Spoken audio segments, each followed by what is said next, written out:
Bien, bonjour à toutes et à tous. Donc on est ravis de vous accueillir ici.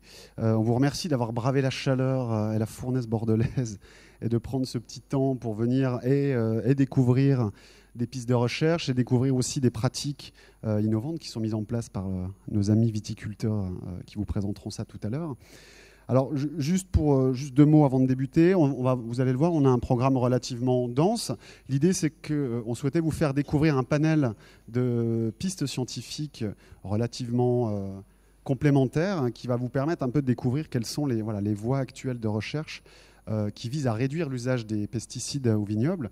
Et l'idée, après, au travers des témoignages de producteurs, c'est de voir très concrètement au vignoble, comment tout ça est mis en œuvre, voir les capacités d'amélioration, voir les freins, les leviers éventuels qui peuvent être mobilisés.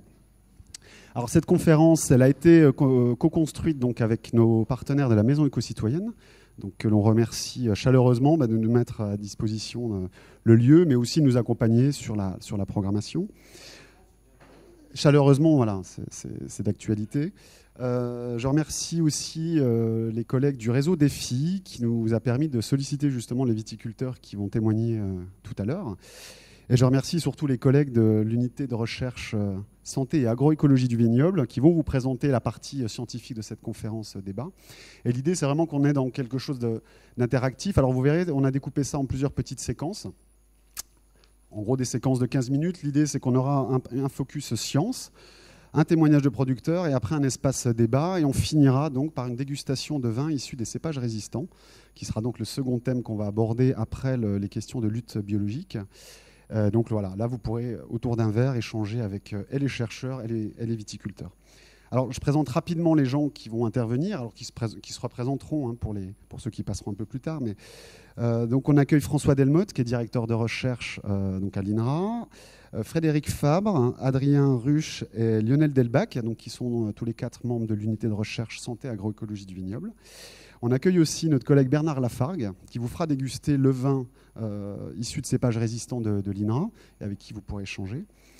Et on a le plaisir d'accueillir donc Jérôme Poulard, qui est responsable technique culture de la coopérative Unir de l'île de Ré, Madame Carole Pardel, qui est viticultrice à l'île de Ré, et Jonathan Ducour, des vignobles du Cours, donc qui est localisé en Gironde, et sa collègue, dont j'ai oublié le nom, Camille. Voilà.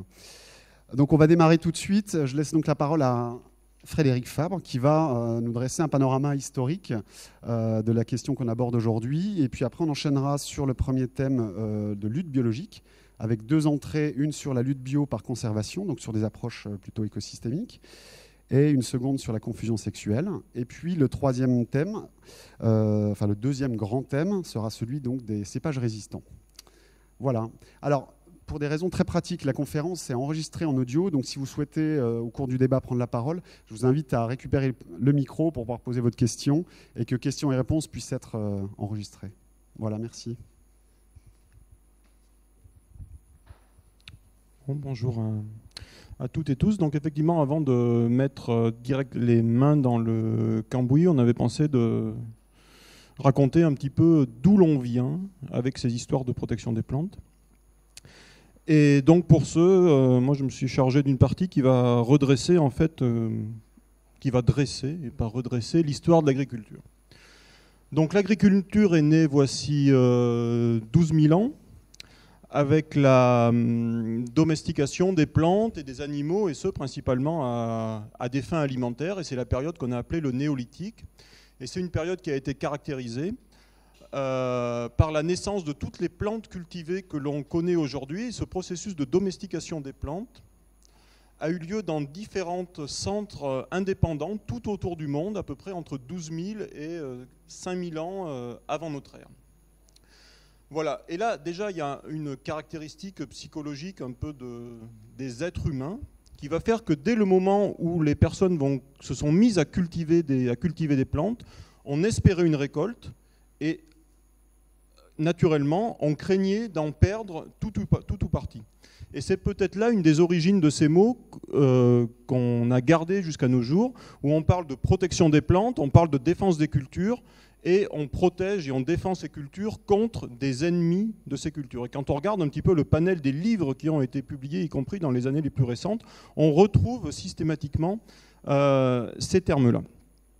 Donc au-delà de ces aspects au-delà de ces aspects qui sont propres à la psychologie humaine, en fait, on va se rendre compte très rapidement que la domestication des plantes, va s'accompagner de l'émergence de nombreuses maladies et de ravageurs. Et on en a la preuve à travers des études qui étudient, on appelle ça des études de phylogénie, qui vont étudier la parenté génétique entre les espèces de parasites.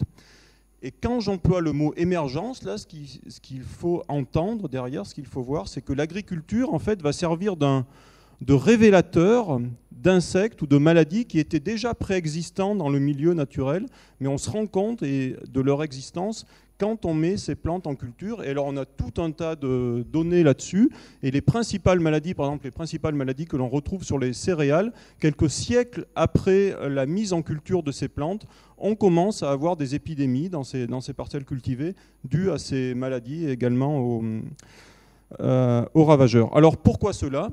C'est parce qu'en fait l'agriculture crée, donc dès son origine, les conditions qui vont être favorables à l'expression des maladies des plantes. Donc ce qui va se passer, c'est qu'on a choisi un petit nombre d'espèces de plantes cultivées, et par ailleurs, chaque année, on va ressemer uniquement quelques graines, et les graines les plus productives. Ce qui fait qu'on va avoir une érosion, une réduction de la biodiversité, à la fois des espèces qui sont cultivées, mais également au sein de ces mêmes espèces. Donc ça, c'est le premier phénomène. Et le second, c'est qu'on va plus ou moins avoir tendance quand même à concentrer les plantes dans des champs, et la concentration des ressources, c'est un des phénomènes en biologie qui va favoriser le développement des épidémies. Et en fait, ce mouvement, réduction de la biodiversité et concentration des ressources, c'est un mouvement qui va s'amplifier tout au long de l'histoire de l'agriculture. Et là, on va en dresser un portrait très rapide en 3 tableaux et autant de périodes. Alors, il y a une période très très longue qui dure des millénaires, qui va aller de l'Antiquité et même de la préhistoire jusqu'à peu près en 1850. Et je vais l'illustrer ici à travers des systèmes de production céréalière type occidental. Donc ça, c'est une période où on va principalement cultiver ces céréales dans un système qui est basé sur la jachère et sur de la culture qui utilise du matériel attelé léger, typiquement avec des animaux. Et dans ce monde-là, un agriculteur à peu près va cultiver 3 hectares de terre et va produire 18 quintaux de céréales. Vous savez, un quintal, c'est 100 kilos. Et quand on produit 18 quintaux de céréales ou 18 quintaux d'équivalent céréales, on peut alimenter à peu près 2 foyers. Donc on est dans un monde où il y a 50% des foyers qui sont des foyers agricoles. Et puis par ailleurs, c'est un monde en fait où on n'a pas identifié vraiment les maladies, on ne sait pas vraiment ce que c'est. Il y a des observations, il y a des gens qui pensent et qui écrivent que les maladies sont en fait l'expression de la douleur des plantes quand elles vont enfanter ce qui va devenir leurs fruits ou leurs graines. Mais l'explication finalement la plus partagée, c'est que ces maladies sont un châtiment divin. Et les méthodes de lutte et les méthodes de recours contre ces maladies sont toutes des méthodes d'ordre religieux. Pour autant, on en trouve des traces dans différents écrits. Et c'est autant de preuves que ce sont déjà des choses qui se manifestent concrètement dans la vie des gens et qui vont donner lieu à un certain nombre de famines et des choses comme ça. Vous voyez, je cite par exemple, sous Rome, il y avait un dieu qui était censé, dont le boulot, si je puis dire, était d'épargner la culture du blé de cette maladie qu'on appelle la rouille des céréales. Voilà. Deuxième période, c'est une période qui va durer 1 siècle, entre 1850 et 1950. C'est une période avec le développement de l'industrie. Développement de l'industrie, l'industrie va fournir du matériel mécanisé à l'agriculture, et donc on va passer sur des systèmes de culture qui sont des cultures, d'abord des systèmes de culture sans jachère, et avec des cultures attelées mécanisées. Illustré ici, et ça c'est un monde où pour le coup un agriculteur va pouvoir travailler une plus grande surface de terre. Ici c'est à peu près, j'ai estimé ça à 10 hectares. 10 hectares, les rendements augmentent un peu, donc un agriculteur, un foyer agricole va produire 100 quintaux, et avec 100 quintaux d'équivalent céréales, on peut nourrir à peu près un foyer sur 10, et ça tombe bien. Alors, je ne sais pas quel est l'œuf et quelle est la poule, mais ça tombe bien. L'industrie, d'une part, a besoin de main-d'œuvre, et par ailleurs, il y a des gens qui, de plus en plus, vont se consacrer à des activités, ma foi, également passionnantes, comme par exemple les sciences naturelles. Et c'est à cette époque où on va se rendre compte que les maladies des plantes sont en fait dues à des causes microbiologiques.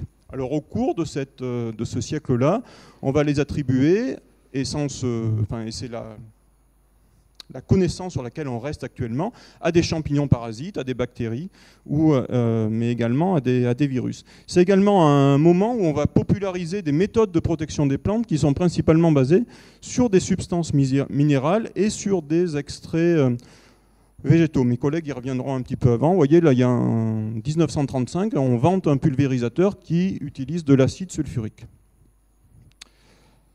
Et dernière période, c'est la période qui court toujours actuellement, où là, on a eu beaucoup de développement de la motorisation en agriculture, ça c'est le premier élément, et également le triptyque qui va donner naissance aux agricultures intensives type occidentale que l'on connaît actuellement, qui font appel à la sélection variétale pour le rendement des différentes cultures, à l'utilisation conséquente d'engrais minéraux et également qui va faire appel beaucoup à des pesticides. Et ça, c'est un monde dans lequel un travailleur produit, c'est ça, 5000 quintaux, et avec 5000 quintaux, on peut nourrir à peu près l'équivalent de... j'ai mis 80 foyers ici, donc ça fait qu'on est dans un monde, et c'est ce qui est le cas actuellement en Occident, avec 2 à 3% des foyers qui sont des foyers agricoles. Alors, ces méthodes-là, effectivement, ont permis d'augmenter de façon conséquente. Là, vous voyez, sur les dernières 50 années, les rendements, par exemple, qu'on tire d'une culture de blé. Donc, c'est ce qui explique cela. Et donc là, j'ai donné le mot. Donc, c'est aussi grâce aux pesticides qui se développent par suite, notamment à la Seconde Guerre mondiale et au fort développement de l'industrie chimique de synthèse. Et donc, cette industrie va donner naissance à 3 grandes familles de produits. Basés sur de la chimie de synthèse, qui sont les insecticides. Alors les insecticides, leur rôle, c'est de lutter contre les insectes. Les fongicides, c'est de dézinguer les champignons. Et les herbicides, c'est d'ossir les plantes adventices, autrement dit, ce qu'on appelle souvent les mauvaises herbes. Voilà, donc ça va avoir un développement vraiment conséquent. Alors, du point de vue, nous, de l'alimentation, déjà, alors là, je parle en Occident, principalement en Europe, hein, on n'a plus affaire à de famine, ni à de disette, les mots sont importants, hein, aux aléas de la production agricole, principalement du fait de l'histoire que je viens de vous raconter. Du point de vue de la société dans laquelle on vit, on pourrait faire un sondage parmi nous. Globalement, on est dans une société avec une très grande diversification sociale, puisque 2% des foyers agricoles servent à nourrir l'ensemble de la population. On peut choisir maintenant de devenir agriculteur. Ce ne sont plus nécessairement les damnés de la terre. Voilà. Et par quoi je continue? Alors bien sûr, il y a eu des effets négatifs à tous ces choix de développement qui ont été faits. Donc par exemple, on est seulement 15 ans après le boom un petit peu de l'utilisation des pesticides. 1962, ce livre que vous connaissez peut-être, c'est la publication du Printemps silencieux par Rachel Carlson, qui se constate qu'elle n'entend plus chanter les merles au printemps aux États-Unis, et c'est attribué au fait d'un insecticide qui s'appelait le DDT, qui s'accumulait dans la chaîne alimentaire. Vous avez en parallèle effectivement des gens qui prennent conscience de ça. Alors là, c'est juste un petit tableau brossé très rapidement. C'est en 1962, toujours, fondation de l'Association française pour l'agriculture biologique. Et là, j'ai mis en guise de clin d'œil également en 1963, l'année suivante, naissance d'Élise Lucet, avec donc une forme de clin d'œil à cette émission Cache Investigation qui a remis en janvier 2016 sur la place publique ce débat qui est très important, qui est tout à fait légitime autour de la question des pesticides. Bon, après, avec les méthodes qui sont propres à ce journalisme-là. Et maintenant, du point de vue de la biologie, ce tableau très rapide, c'est finalement une longue marche vers un environnement qui est fortement maîtrisé et simplifié. Et un environnement fortement maîtrisé et simplifié, c'est un environnement qui fait l'impasse sur l'essence même de ce qui constitue le vivant, c'est-à-dire ces 2 caractéristiques principales, c'est à la fois sa très grande diversité, qu'on nomme souvent biodiversité, et également sa capacité à s'adapter. Là, je reprends cette citation que j'aime bien, hein, c'est Dobanski, donc « Rien ne fait sens en biologie, sinon à la lumière de l'évolution, à la lumière de la théorie de l'évolution ». Donc quand on parle d'environnement maîtrisé et simplifié, la maîtrise, c'est Ce n'est plus la nature qui va choisir les graines de la génération suivante, mais c'est la main de l'homme qui fait un choix. La simplification, c'est la même chose, c'est que la main de l'homme va faire un choix sur les graines qu'il va choisir de ressemer. Et ce faisant, en fait, on fait disparaître des processus aussi essentiels de la vie que celui que je cite ici, qui est donc la coévolution entre les plantes et les parasites. Et c'est ce processus qui fait, par exemple, que dans les écosystèmes naturels, on a des équilibres dynamiques et finalement assez peu de plantes malades dans les écosystèmes naturels. Et c'est aussi ce processus qui fait qu'on a par exemple des gènes de résistance qui existent, et mon collègue François reviendra dessus. Donc, pour finir, agroécologie, c'est le mot de la soirée. Donc agroécologie, pour bien se mettre d'accord là-dessus, je pense qu'il est important déjà d'avoir en tête que c'est un terme qui est polysémique, c'est-à-dire qu'il a plusieurs sens. Un des sens, c'est, tiens, par exemple, l'agroécologie est une discipline scientifique. Ça, c'est attribué, le papa sémantique de l'agroécologie dans le domaine scientifique, c'est ce gars-là qui est russe, c'est 1925. Et donc on peut définir ça très rapidement par rapport à ce qu'on vient de raconter comme mettre au cœur des systèmes de culture la biodiversité pour bénéficier des services rendus par les mécanismes de l'écologie et de l'évolution. L'agroécologie, c'est également un courant de pensée qui traverse plus largement la société. Et en fait, ce courant de pensée met surtout en avant les systèmes agricoles, c'est-à-dire la connaissance agronomique, sont inséparables, ne peuvent pas être totalement dissociés des systèmes alimentaires, c'est-à-dire des conditions dans la société à travers lesquelles s'organise la production agricole. Un exemple, par exemple, de système alimentaire et de choix sociaux qu'on fait et politiques que l'on fait ensemble, par exemple, la PAC, la politique agricole commune. Et puis finalement, l'agroécologie, c'est aussi des pratiques agricoles d'ordre technique qui sont utilisées au quotidien, et ce depuis des millénaires, de façon consciente ou inconsciente, par des agriculteurs dans leur système de production. Et donc ce soir, on est content d'accueillir deux agriculteurs qui vont nous raconter, eux, comment ils vivent l'agroécologie en tant que producteurs. Et puis mes collègues vont être un petit peu plus précis sur comment on réfléchit à l'agroécologie en tant que discipline.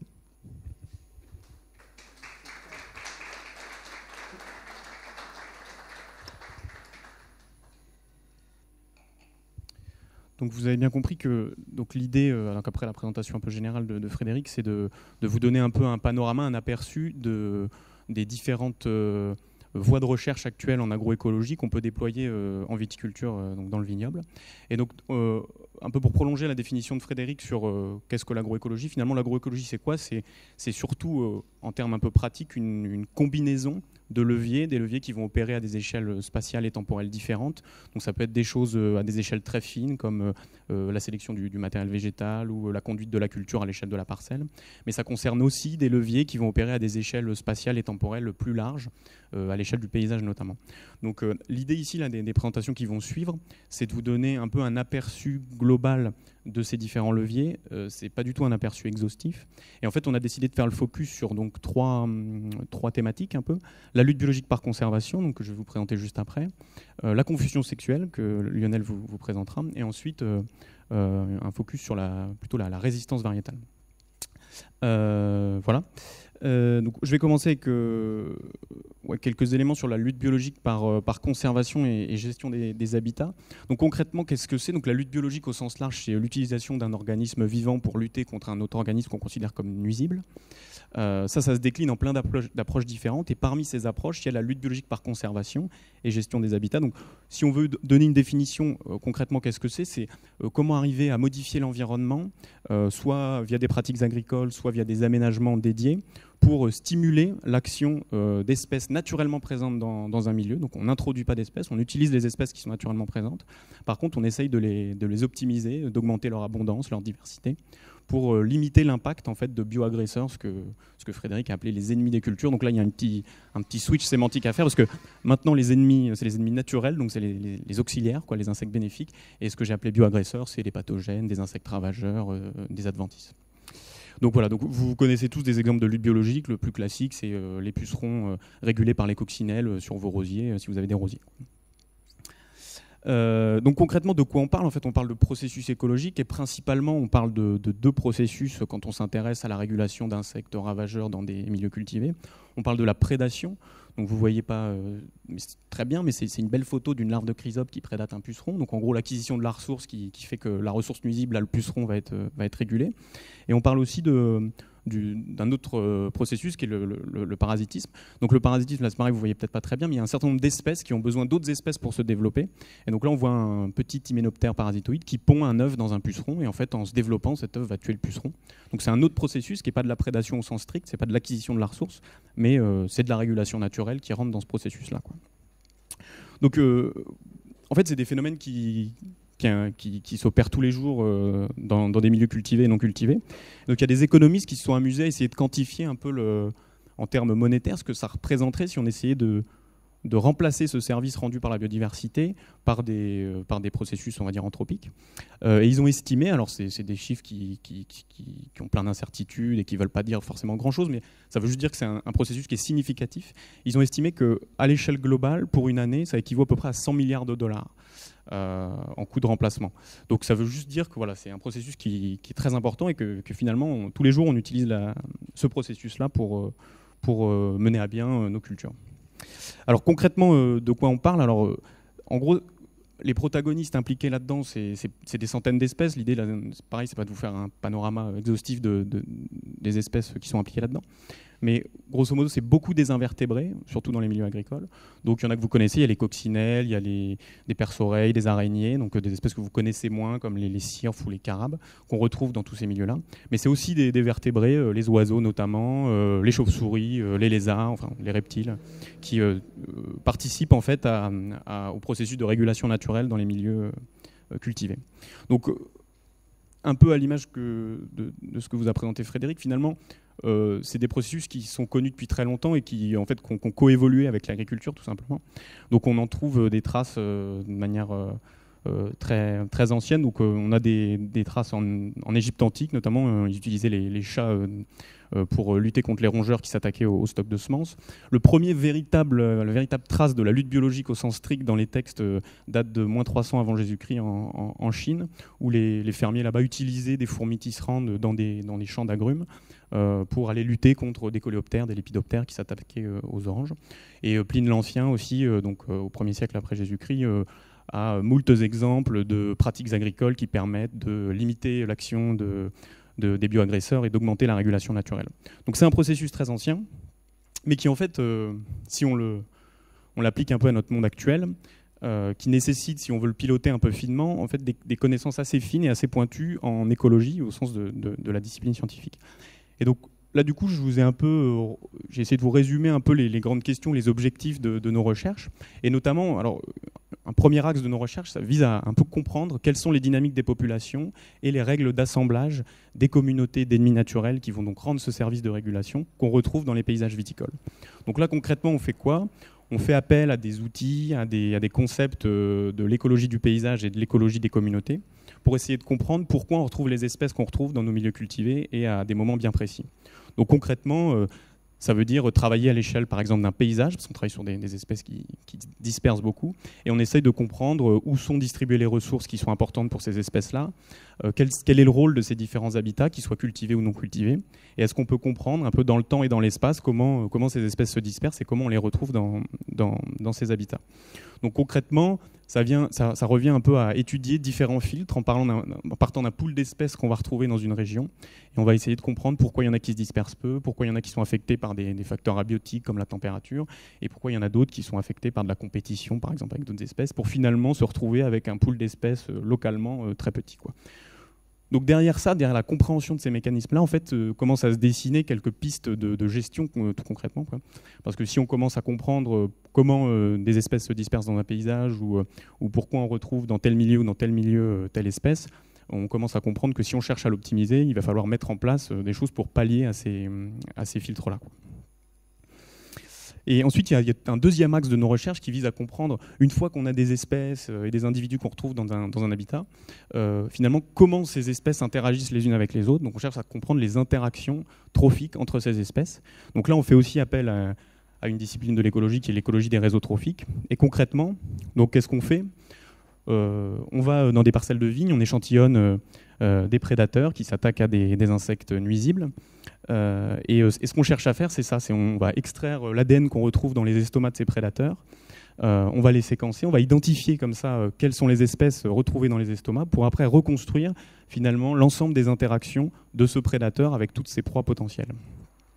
Et donc faisant ça, en fait, qu'est-ce qu'on cherche à faire ? On cherche à répondre à la question donc, qui mange qui, et on cherche un peu d'un point de vue appliqué, à se dire finalement, est-ce qu'il y a une structure dans ces réseaux trophiques qui est un peu optimale d'un point de vue de la régulation ? Est-ce qu'on a plutôt intérêt à avoir des réseaux trophiques très simples qui vont finalement être très efficients dans la régulation, ou est-ce qu'on a plutôt intérêt à avoir des espèces ou des réseaux plutôt complexes qui vont être peut-être moins efficients ? C'est ça un peu la question de recherche qu'on cherche à traiter.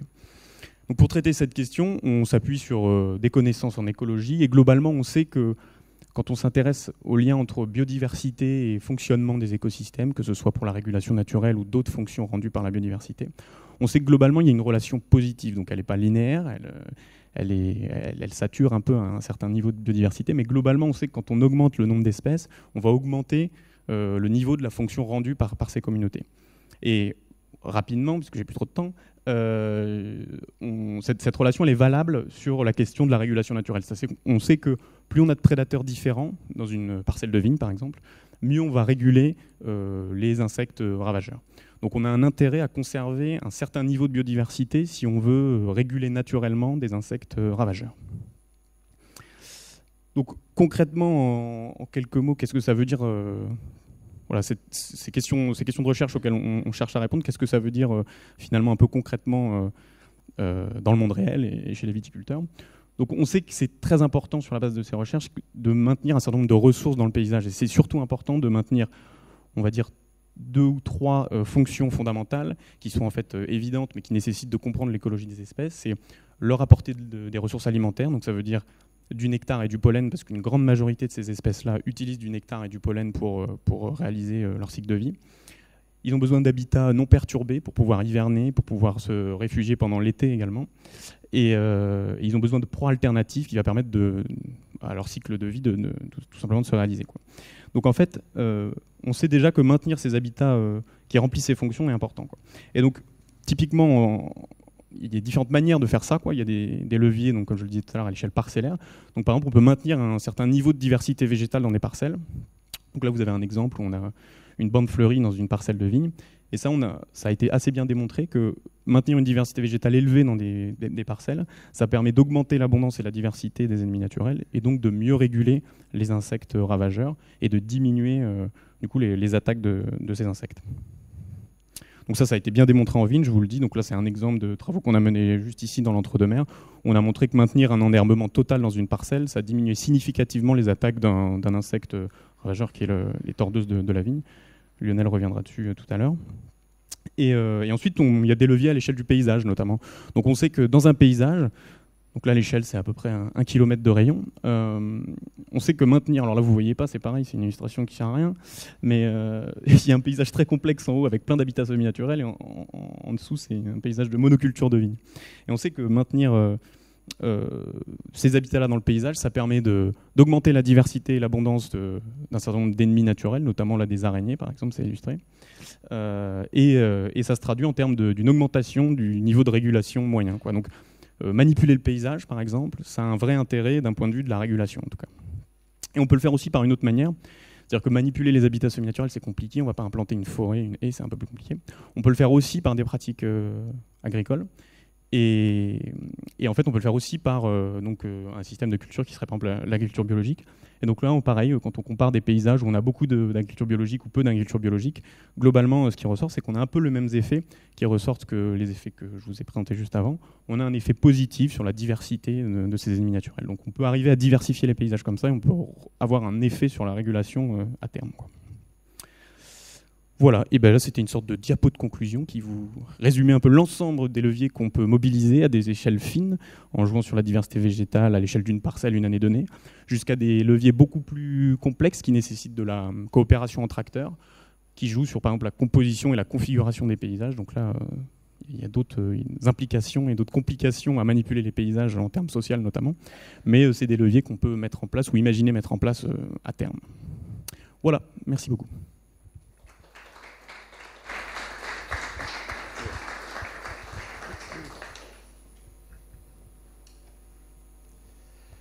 Donc, après cette présentation d'Adrien, moi je vais vous parler de quelque chose un peu différente dans les approches d'agroécologie, c'est la technique de lutte par confusion sexuelle.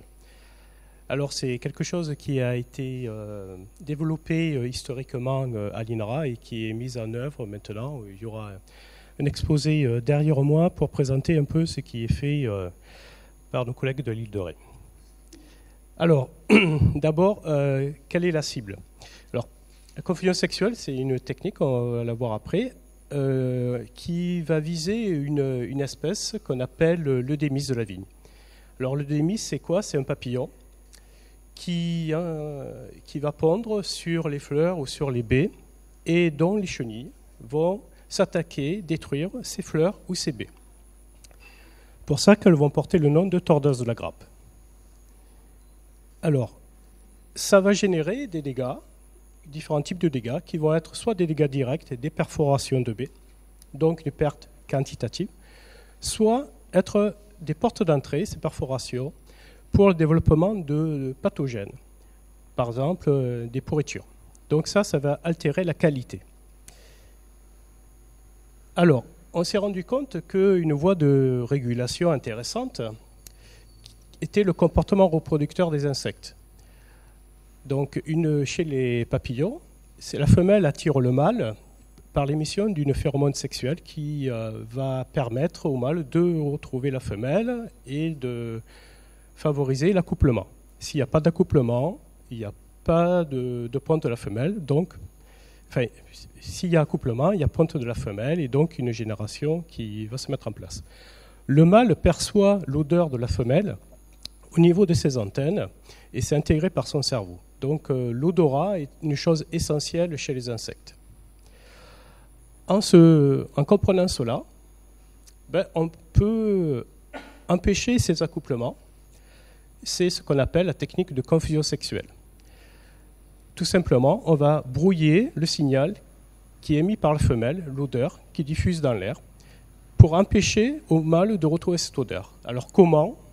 Tout simplement en synthétisant un composé majoritaire de l'odeur de la femelle qu'elle émet lors de l'accouplement et en le diffusant par différents types de supports. Là, vous avez les 3 modèles de supports qui sont actuellement commercialisés en France, des diffuseurs passifs ou des diffuseurs plus actifs. Comment ça s'est mis en place? Donc, à l'INRA de Bordeaux, nos prédécesseurs, il y a bien longtemps, ont commencé à réfléchir sur ces techniques-là. C'était le boom des concepts de communication chimique chez les insectes. Donc, dès 1974, vous voyez une photo en bas dans une salle de réunion à l'INRA de Bordeaux. Nos collègues, tous les collègues INRA de l'époque s'étaient réunis pour réfléchir à comment mettre en place des dispositifs de confusion sexuelle pour empêcher les différents papillons, tordeuses qui s'attaquent à différentes cultures, la vigne, les vergers, etc., comment les mettre en place. À partir de là, de ces différents groupes de travail qui se sont étendus au niveau européen, vous avez donc différents médiateurs chimiques qui ont été produits par l'INRA et qui ont permis la mise en place de différents essais de terrain. Pour la vigne, ça a démarré en 1976, les premiers travaux de terrain où les premiers essais ont été mis en œuvre. Comme partout, souvent, on se trouve limité par les quantités produites quand on a affaire à des travaux uniquement liés à la recherche. Donc, il y a eu un début d'association avec des industriels, notamment en 1980. L'INRA s'est rapproché de Ron Poulin pour synthétiser à plus grande échelle ces composés. Ça a vivoté pendant presque 10 ans, puisque la production des phéromones n'était pas suffisante pour passer à une échelle supérieure. Donc il y a eu l'association avec la société BASF en 1989, qui a mis des billes pour mettre en œuvre la confusion sexuelle pour la tester à plus grande échelle. C'est à partir de là que, durant cette collaboration INRA avec BASF, les mécanismes de la confusion sexuelle ont été démontrés. On a pu, à ce moment-là, commencer des essais à plus grande échelle et démontrer que cette technique de perturbation des tordeuses dans le vignoble pouvait se mettre en œuvre à des surfaces de parcelles suffisamment grandes et que c'était efficace. Cela aboutit en 1995 à l'homologation de la technique, c'est le fameux RAC de BASF. En parallèle, peu de temps après, vous avez d'autres types de diffuseurs qui ont été homologués ailleurs en Europe, par exemple le modèle Isonet, par d'autres des concurrents de BASF. Donc jusqu'en 1999, on a assuré l'accompagnement également de cette technique. On avait édité un cahier des charges commun entre l'INRA et BASF. Et donc l'INRA accompagnait, servait de soutien par rapport à cette technique. Et à ce moment-là, on a démontré que la mise en œuvre de la confusion sexuelle permettait donc de diminuer les intrants insecticides et favoriser un peu la biodiversité au sein des parcelles. Et donc, comme ce qu'Adrien vous a montré, vous a expliqué tout à l'heure, ça favorise donc la régulation de certains ravageurs de la vigne. Et notamment, on avait démontré que les acariens tétraniques de la vigne étaient régulés naturellement, très rapidement, suite à la mise en œuvre de la technique, puisqu'on évitait la problématique d'élimination des acariens prédateurs. Donc voilà, jusqu'en 1999, l'INRA a collaboré avec BASF, et puis au bout d'un moment, ça a pris fin. Certains sont partis à la retraite, chemin faisant. Nous, on a continué à avoir une certaine expertise, puisque la confusion sexuelle se développant toute seule. Donc, nous, on a continué à communiquer par rapport aux bienfaits de la technique auprès de la profession. On continue un peu ce soir également. Et donc, voilà. Donc, la technique continue à se développer. On est parti en 1995 avec environ 100 hectares sur le vignoble français mis en œuvre. Maintenant, je crois qu'au dernier chiffre, ça doit être 40 000 hectares de vignes qui sont sous confusion sexuelle. Alors, c'est peu et beaucoup à la fois par rapport à des méthodes alternatives.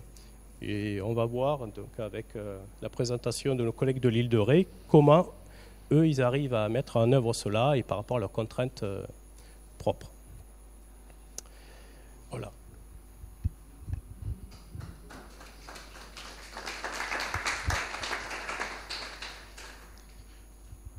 Bonjour, Jérôme Poulard, donc je suis responsable des cultures au niveau de la coopérative de l'île de Ré.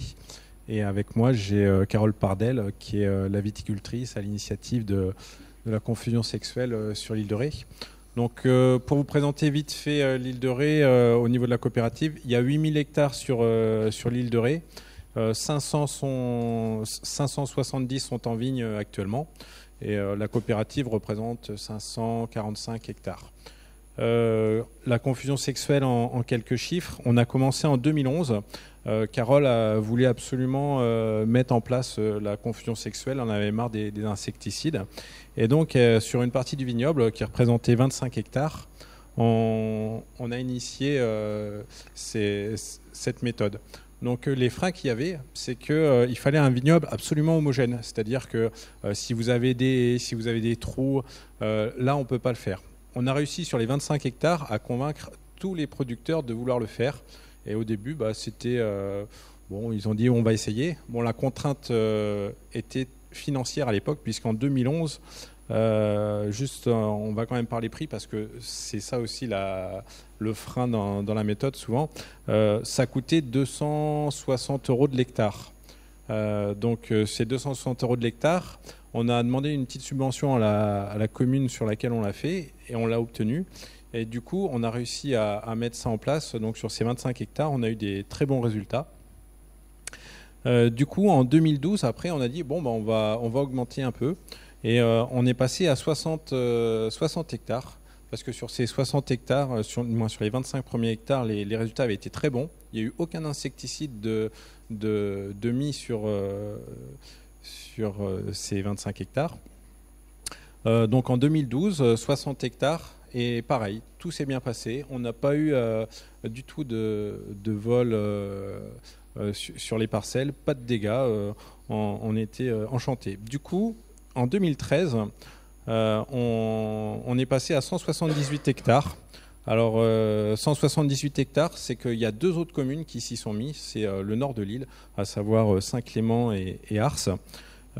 Par contre, donc en 2013, on a eu il y a un secteur qui était particulier à côté d'un camping avec beaucoup de lumière. Et ce camping, eh ben, il y a eu un petit échec sur 2-3 hectares. Il y a des échecs comme ça. On a essayé l'année suivante, 2014. Là, on passe à 380 hectares. Donc, on a quand même continué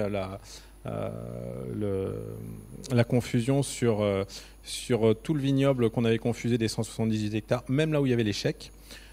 Et du coup, il y avait une zone qui était avec de la lutte sur un ravageur autre qui est la flavescence dorée.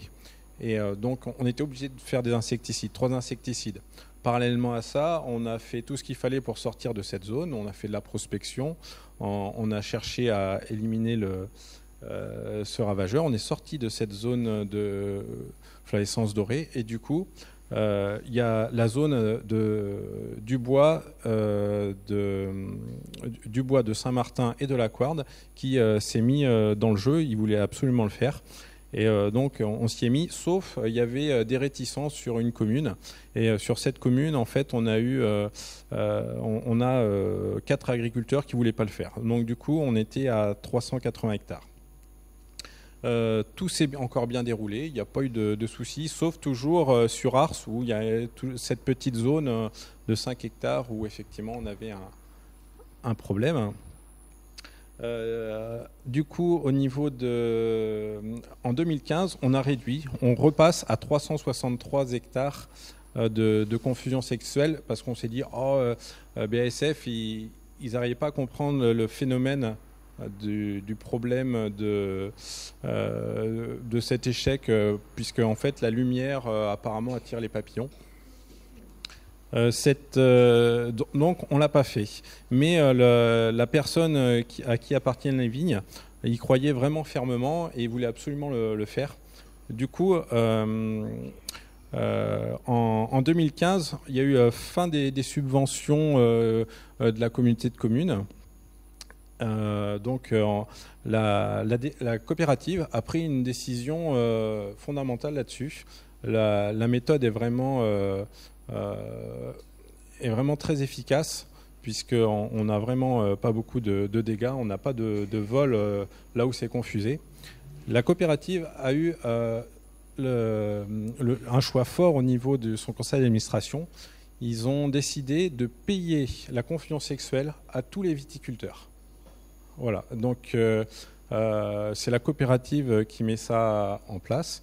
Et là, on est passé à 500 hectares. Il y a 60 hectares où les propriétaires étaient réfractaires. Donc on a dit, bon, vous êtes maître chez vous, on ne va pas le faire. Donc ça fait 2 ans qu'on est à 500 hectares. Et par rapport à ces 500 hectares, il y a quelque chose de particulier, c'est qu'on suit les vols de papillons pour voir si la confusion est efficace. Et sur la commune de la Couarde, où effectivement il y a un mitage, où les parcelles qui sont non confusées sont au milieu des parcelles confusées, le halo est tellement fort qu'en fait on n'a même pas de vol sur cette commune. Donc c'est vraiment particulier. Et du coup, on a baissé significativement nos insecticides sur l'île. Il faut savoir que quand on a commencé en 2011, on était à peu près sur les 580 hectares qu'on avait, on était à à peu près 3 insecticides par hectare. Donc vous voyez, ça fait 1500 hectares d'insecticides. En 2017, aujourd'hui, on est à 0,27, c'est-à-dire 127 hectares avec un seul insecticide. Et donc pour vous donner un ordre d'idée de l'efficacité, l'année dernière, le 16 juin, on a été faire des comptages sur 1800 grappes. Et sur 1800 grappes, le 16 juin, on n'a retrouvé que 6 grappes avec des papillons dedans. Voilà. Donc moi, j'encourage fortement à faire cette méthode. Après, c'est vrai qu'il y a... je parlais de 260 € au départ. Ce qui a changé un peu, c'est qu'il y a des concurrents qui sont arrivés à BASF Et l'année où le concurrent est arrivé, ça a été divisé par 2, le prix. Donc on n'a pas trop compris, mais bon, tant mieux pour nous. Mais c'est vrai que diviser le coût par 2, effectivement, mais c'est une méthode qui marche vraiment bien. Et du coup, nous, on a vu qu'il y avait le Demis, mais donc nous, ce qu'il fallait savoir, c'est qu'on était obligé de mettre une confusion sexuelle pour un autre papillon en même temps, qui est la Cochyllis. Et par rapport à ce papillon, en fait, on a étudié des vols en dehors de la zone de confusion. On a mis des pièges dans les bois et on n'a pas trouvé de vol de papillons. Donc on a mis un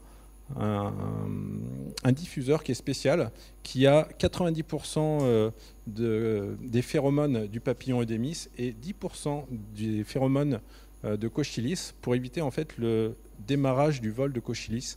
Et donc ça, on l'avait fait uniquement sur Sainte-Marie l'année dernière et on l'a étendu à sur toute l'île, donc sur les 500 hectares. Et donc aujourd'hui, ça marche très bien, quoi. J'ai été faire les comptages et on ne voit pas de papillons actuellement. Voilà.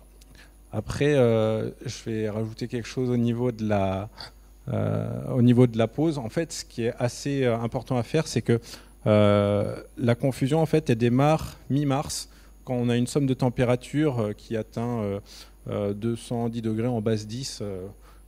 C'est peut-être pas il me semble que c'est ça, mais j'ai plus le chiffre exact, mais il me semble que c'est ça. Et en fait, sur cette somme de température, quand elle est atteinte, les premiers papillons vont voler, et donc il faut mettre la confusion avant que les premiers papillons volent, pour qu'on puisse éviter justement les premiers accouplements et les premières pentes. C'est vrai qu'en 2013, on l'avait mis un peu tardivement, et effectivement, il y avait eu une première génération avec quelques pontes. Mais depuis, on le met un peu plus tôt et ça marche très bien. Voilà. Je vais laisser la parole à Carole, qui va vous témoigner un petit peu la mise en place de tout ça, parce qu'en fait, ça a permis de faire quelque chose d'humain. Il y a une association qui s'est créée. On a refait vivre un groupement de développement agricole. Et donc, du coup, il y a pas mal de monde qui s'est soudé. Donc, je vais vous laisser son témoignage. Voilà. Bravo. Les retours de la confusion sexuelle, ils sont nombreux. Le premier, c'est que c'est une méthode alternative aux insecticides qui fonctionne. Et le fait c'est qu'elle améliore quand même la condition de travail des viticulteurs. On n'utilise plus d'insecticides. Pour moi, c'était les matières actives les plus toxiques. Donc, c'était ma première motivation. Que sur l'île de Ré, il y a 80% de la surface qui est en site classé, donc ça a un impact aussi sur le territoire sur lequel on vit.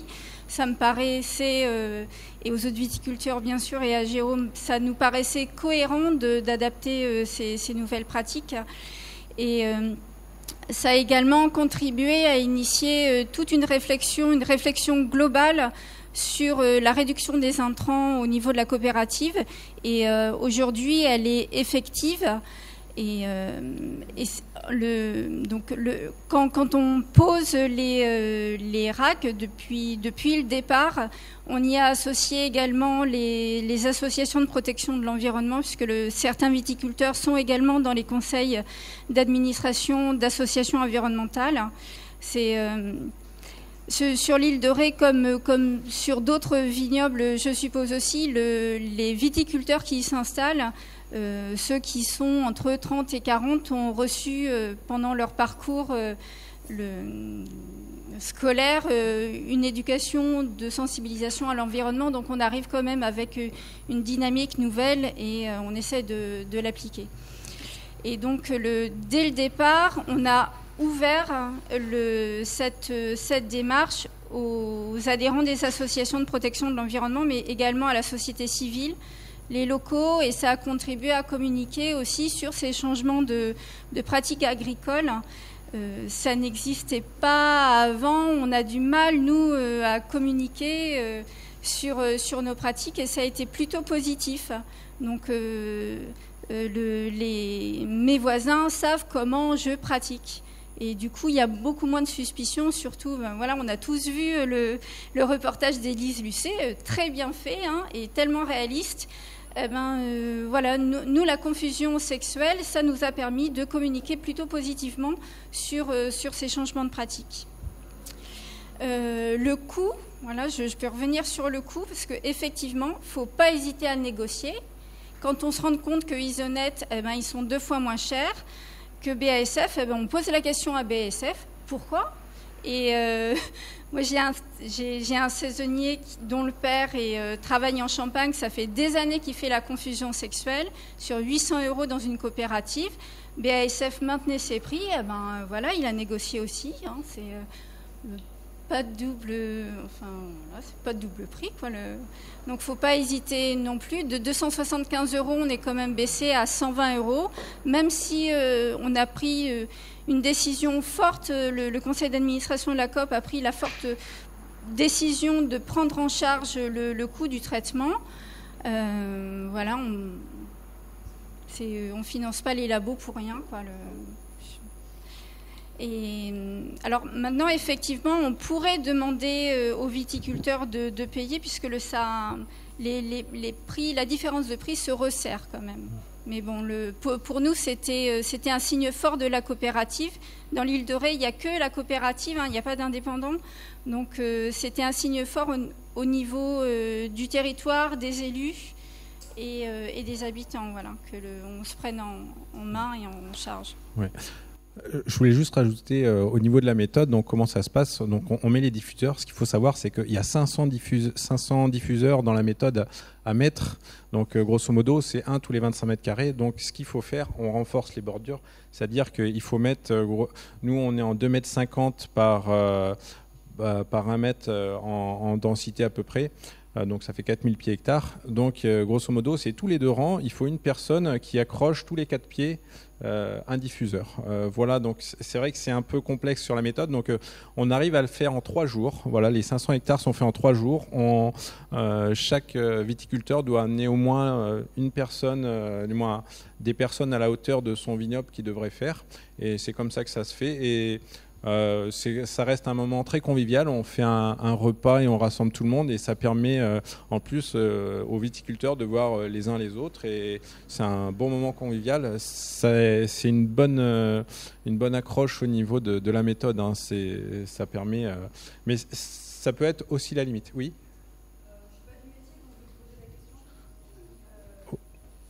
Du coup, je vous propose qu'on lance le débat. Ça tombe bien. Oui, je voulais connaître le coût avant la mise en place du coup des diffuseurs de la méthode précédente. Conventionnelle ? Oui. Alors moi, j'utilisais un insecticide à 21 € l'hectare, et je faisais 2 traitements. Mais après, il y a le temps passé. Il faut sortir le tracteur, il y a le temps passé. Et après, c'est un choix. Moi, ça ne m'aurait pas posé problème de payer la confusion sexuelle, même toute seule. C'est des choix après. Mais je sais on n'aurait pas pu convaincre tous mes collègues. Voilà. Alors, la coopérative, c'est une force, puisqu'on a un impact énorme du coup sur un territoire. C'est tout le vignoble, enfin 80% du vignoble passe en confusion sexuelle, et il n'y a plus du tout d'insecticides. Mais bon, l'envers du décor, c'est qu'il faut convaincre tous les collègues, et il y en a qui n'étaient pas du tout prêts, et qui fonctionnent encore. On fonctionne de toute façon tous sur le côté financier. Donc c'est vrai que la COP n'aurait pas pris en charge, là, au bout des 5 ans, le coût de la confusion, ça aurait posé vraiment problème. Et parallèlement à ça, on a dû monter. Donc je suis allée voir la CDC. Sur l'île de Ré, on a l'écotaxe, c'est une mine d'or pour l'environnement. Et donc on est allé voir le président de la communauté de communes pour lui demander une part de cette écotaxe, puisqu'on considère que c'est une pratique environnementale et que ça va dans le sens de l'écotaxe. Et ça a été difficile de négocier.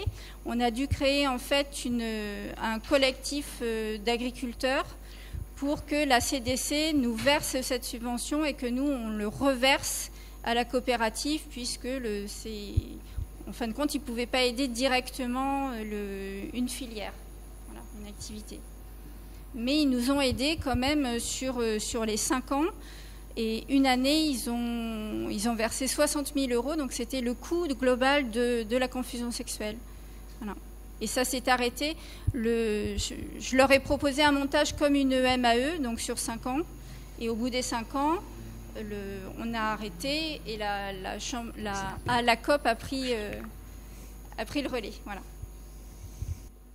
Vous voulez ajouter quelque chose ?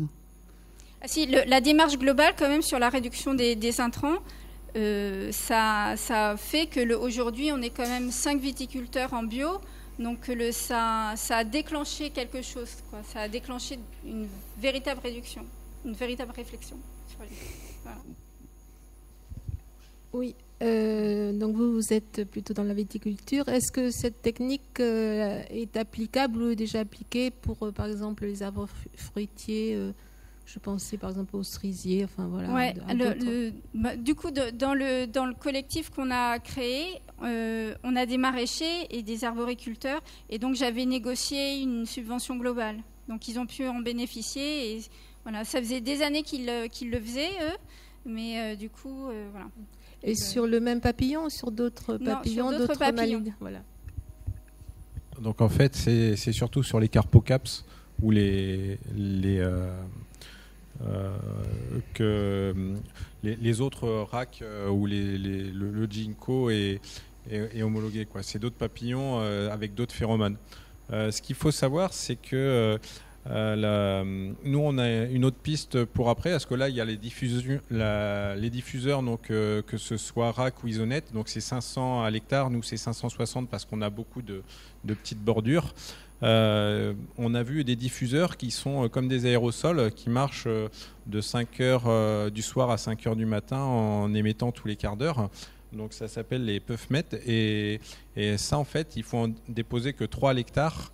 Mais le souci qu'on a, c'est que Eudémis. Nous, on a les 2 papillons Cochilis et Eudémis, donc on ne peut pas en mettre. Mais dans les développements des firmes, ça risque d'arriver. Donc on essaiera la prochaine, c'est le diffuseur automatique de ces phéromones, quoi. Donc, je vais apporter quelques compléments par rapport à la confusion sexuelle. Donc, la photo que je vous ai montrée de nos ancêtres à l'INRA qui avaient organisé le groupe de travail, c'était pour réfléchir à l'ensemble des tordeuses nuisibles à l'agriculture. Donc, c'était viticulture, arboriculture et grande culture. Donc, ça a été en France et en Europe développé sur en viticulture et en arboriculture. Donc en arboriculture, ça a été avant la viticulture, c'est en premier sur la tordeuse orientale du Pêcher, puis après la petite mineuse. Par la suite, ça s'est développé sur la viticulture, où il y a eu Eudémis, puis après Cochilis, les diffuseurs qui ont été homologués. C'est pour ça que là, vous aurez des échantillons qui viennent de nos élevages d'individus pour voir à quoi ça ressemble concrètement. Et après, ça s'est développé assez récemment en arboriculture sur les pommiers contre le carpocaps des pommes, qui est un très gros problème. Après, ça n'a pas eu lieu sur la sésamie du maïs, qui représentait beaucoup plus d'hectares, parce que le comportement de l'insecte n'était pas adapté à la mise en œuvre de la confusion sexuelle. Parce qu'avant de pouvoir mettre en place ces techniques-là, il faut comprendre comment se comporte l'insecte, comment sont ses déplacements, la dispersion des individus dont parlait Adrien tout à l'heure. Il faut connaître les bases biologiques des individus pour mettre en place quelque chose. Voilà. Et actuellement, c'est sur la viticulture qu'il y a le plus d'hectares qui sont développés, avec l'histoire de BASF, les RAC, qui ont été les premiers. Les concurrents sont arrivés très rapidement. Le prix a baissé. Bon, ça, c'est chacun son marketing. Hein.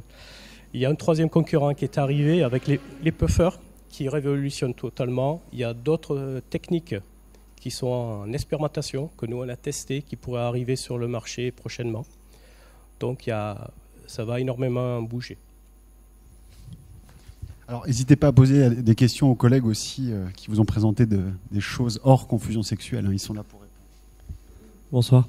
Est-ce que vous avez des données sur l'évolution de la quantité de résidus de pesticides dans vos vins depuis 5 ans par rapport à quand vous étiez sans, avec l'utilisation de pesticides et par rapport à aujourd'hui? Je suis pas la vinification. Je sais qu'il y a des analyses, elles sont obligatoires de toute façon, mais Donc on a une grande gamme de vins diversifiés. Après, on n'a pas regardé au niveau des résidus. Donc on fait des analyses. Pour l'instant, au niveau de nos résidus, on en a très peu, voire des fois on n'en a pas du tout. Donc à ce niveau-là, j'ai pas les chiffres exacts, donc je vous donnerai pas de chiffres exacts.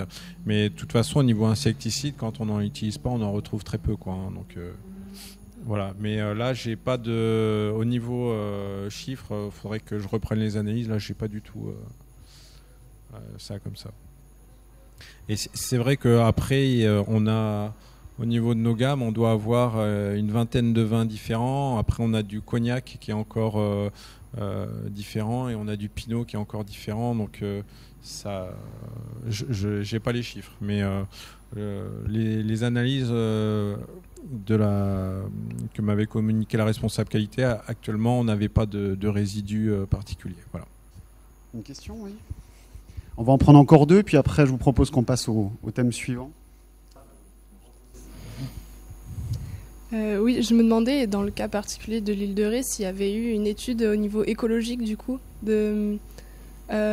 après du coup, cette mise en place de la confusion sexuelle. Qu'en est-il de la population en fait, de ces papillons? Est-ce qu'ils se sont déplacés? Est-ce qu'ils sont sortis de l'île? Ou est-ce que la population a simplement diminué? Alors, on suit, disons qu'on suit les vols.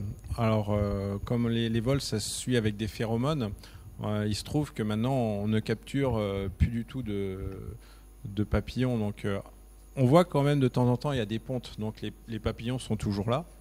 On a même trouvé l'année dernière, donc quand on a fait les 1600 grappes là, qu'on a regardé, on a trouvé un autre papillon qu'on n'avait pas l'habitude de voir, c'est de la pyrale. C'est un autre papillon, une autre tordeuse. Il n'y a qu'une génération et c'est dans un secteur. Et cette année, j'ai retrouvé cette pyrale. Mais par contre, c'est vrai qu'on n'utilise plus d'insecticides. Donc on voit pas mal de faunes différentes dans les vignes. Ouais, je vais apporter quelques compléments là-dessus.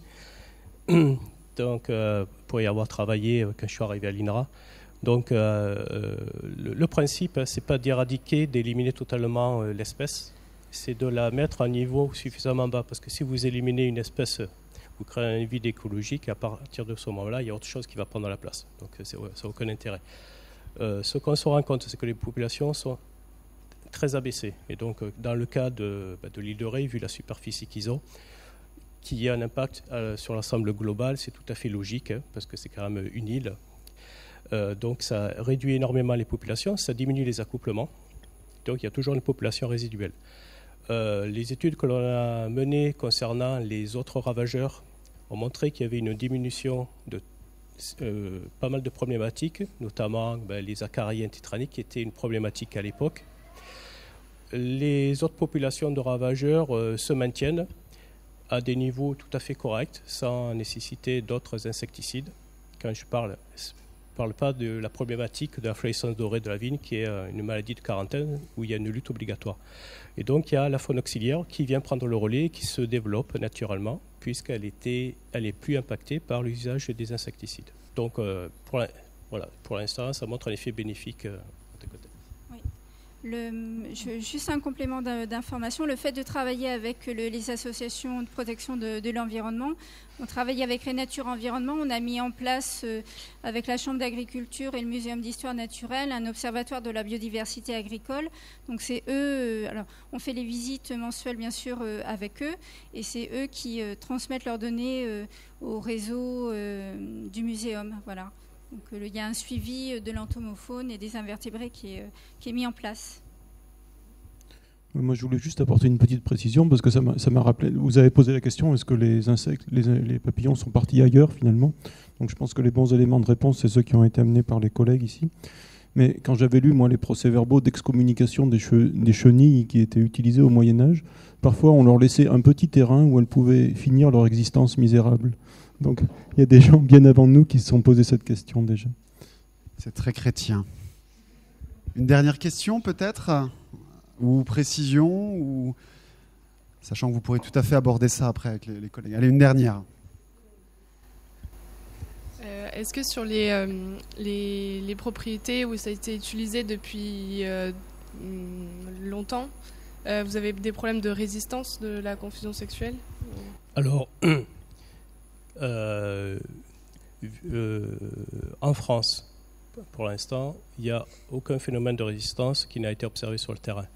Nos collègues allemands qui ont aussi une grande superficie de vignobles et les Suisses, nos collègues suisses, il y a environ 100 000 hectares de vignobles sous confusion sexuelle en Europe. Il n'y a aucun phénomène de résistance. En laboratoire, on a réussi à créer des souches résistantes. Enfin, tout simplement à réussir à avoir un développement, un comportement sous confusion sexuelle. C'est quelque chose qui a été démontré et publié. Donc, naturellement, oui, un jour ou l'autre, il y aura apparition, comme dans les gènes de résistance à n'importe quel insecticide ou fongicide, etc., sont présents à l'état naturel. Et donc, au niveau de la confusion sexuelle, il y aura un jour, sûrement longtemps, une adaptation. Pour l'instant, ce n'est absolument pas le cas. Voilà. C'est même préférable qu'il y ait naturellement une évolution, quoi. Adaptation. Bien, mais merci pour vos témoignages, merci pour vos questions et vos réponses. Donc, je vous propose maintenant qu'on donne la parole à François Delmotte qui va vous éclairer sur ce que sont les cépages résistants. L'idée, c'est que suite à sa petite présentation d'une petite dizaine de minutes, on donne la parole à Jonathan Ducourt qui témoignera donc de la mise en place de ces cépages. Et suite à ça, on vous invite à boire un verre. Vous pourrez déguster donc deux vins issus de cépages résistants. Donc c'est l'occasion de déguster le produit, mais aussi de revenir aussi au travers du débat sur ce qui vous aura questionné, interpellé, ce qui ne vous empêchera pas de revenir aussi sur ce qui a été présenté avant. Bien évidemment. Allez François, merci Yael. On te laisse 10 bonnes minutes. Ouais. Avant de partir pour l'exposé, je vous invite à venir voir à la fin de l'exposé là, les petites boîtes qu'on a ramenées. Donc mon collègue Lionel a amené des tordeuses de la grappe ici. Et puis on a aussi une petite boîte avec du mildiou et de l'oïdium, pour ceux que ça intéresse, avec une loupe. Alors, ça, on passe. Voilà, alors l'exposé que je vais présenter, il va vous parler dans ce schéma qui présente un peu les leviers alternatifs aux pesticides, on pourrait dire, le levier qui a été probablement le moins exploité durant ces 50 dernières années et qui est celui de la résistance variétale de la vigne. Alors pourquoi en fait, bon, c'est plus grave. Je vais vous refaire un peu une histoire finalement de la viticulture sur les 150 dernières années, parce que la situation n'a pas toujours été celle qu'on connaît aujourd'hui, et il est bon de rappeler pourquoi on traite les vignes en fait.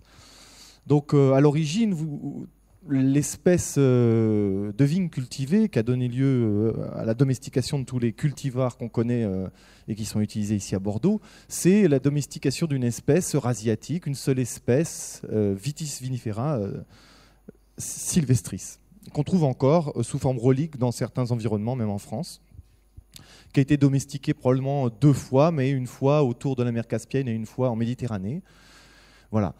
Et bon, c'est l'histoire de la viticulture qu'on connaît. Mais au XIXe siècle, avec les curiosités et puis les échanges botaniques entre les jardins, en fait, on a importé un certain nombre de plaies, de parasites, on pourrait dire, qui se sont tout enchaînés en quelques décennies, et ça a créé en fait une déstabilisation totale de la culture de la vigne. Et on peut citer dans ces introductions, dans ces invasions en réalité, celle de l'oïdium de la vigne, qui est ici, et qui est américain d'origine, celle du phylloxéra de la vigne, je vais en parler plus longuement après, et celle du mildiou de la vigne, celle du black rot, et les invasions ne sont pas finies, puisque vous avez eu le cas de la flavescence dorée, qui est en fait une nouvelle interaction entre une bactérie endémique d'Europe et puis un insecte qui arrive des États-Unis, et maintenant la menace que constitue le Xylella fastidiosa.